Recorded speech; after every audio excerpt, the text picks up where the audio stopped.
To develop really strong picking technique on the guitar, you have to know what your hand is doing. The amount of times I ask students, are you using a downstroke or an upstroke on that note? And they're not really sure. They don't know what the hand is doing. You want to have that control over your picking where you know if you're using a downstroke or an upstroke. This is going to give you much better control over your technique, but also more control over your sense of rhythm and timing. Now, this lick that we're going to look at today is perfect for this because it's actually using a combination of techniques. The picking technique is changing halfway through. The first half of this, I'm using more economy sweep type picking. And the second half, I'm using strict alternate picking. Now, I'll explain in a second why I make that switch and why I don't just economy pick the whole thing. But you'll see how this exercise really challenges your picking hand to know what you're doing at all times. And I actually had to sit with it for a few minutes and get control over my picking of what I wanted to do with it because I couldn't really play it the way I was originally trying it. I'm going to have all the downloadable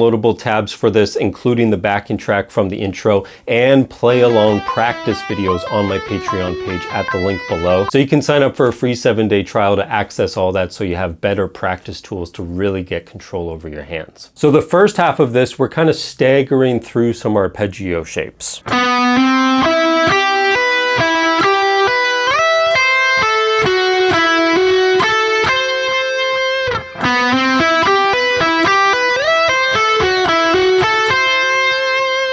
Now this is perfect for economy kind of sweep picking style picking because alternate picking that would just be more challenging and it also would give you a harder attack. So if you're like me where when it comes with sweep picking and arpeggios you want that kind of fluid, elegant sound and you don't want this harsh attack, then economy or sweep picking is perfect for that kind of elegant touch. It also makes it more efficient as you're going through these shapes.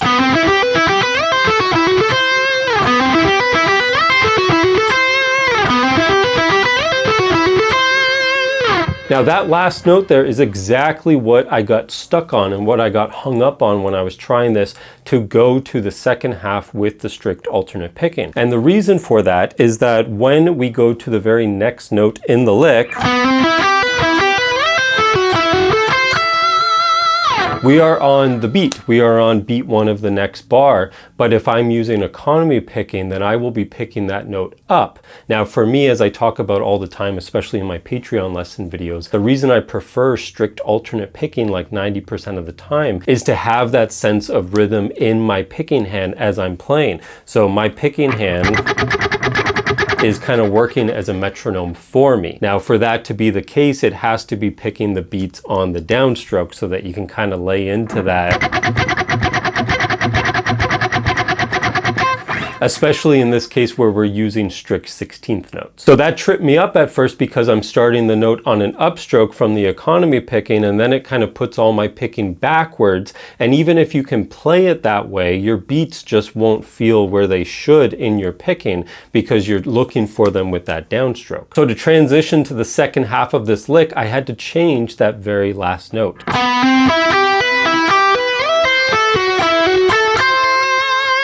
Instead of picking that down, I pick it up.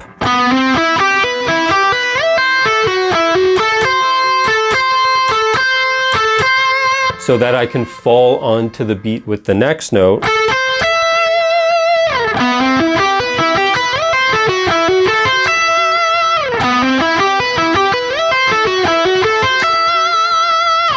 So you can see that kind of interrupts the economy picking just there at the end, but it sets me up properly to have better timing and better sense of control when I go into the strict alternate picking that comes next. So with that second half, it's still somewhat arpeggio based, but it's more of a lick with straight 16th notes.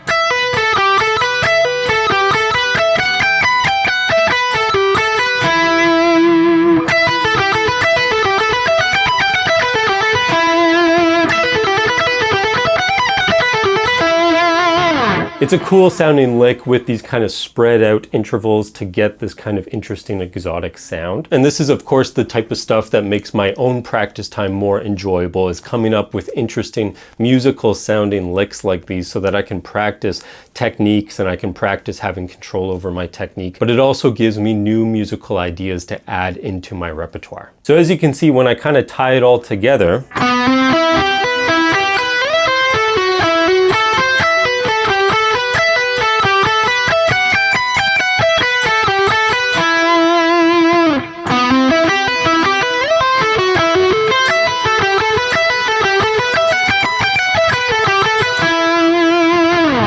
know exactly what my picking hand is doing throughout that entire thing so that it has the consistency, because of course when we're practicing and we want that muscle memory to be building up, your hand can't be doing a different thing each time you play it, or the hand doesn't know what to do when you try to go speed it up. So you want your technique to remain completely consistent when you're practicing this over and over and over, and through those repetitions your hand will know exactly what's expected, exactly what to do, and then when you use a metronome to try to increase the tempo, the hand already knows what to do and it just moves at a faster pace. So download the tabs in the backing track below. You can also use the play along videos to kind of practice this at different tempos. It's a challenging lick, it's kind of an advanced lick, but it's really good and fun to practice for just overall technical control. So let me know what you guys think in the comments, have fun with that, and as always, keep up the practice.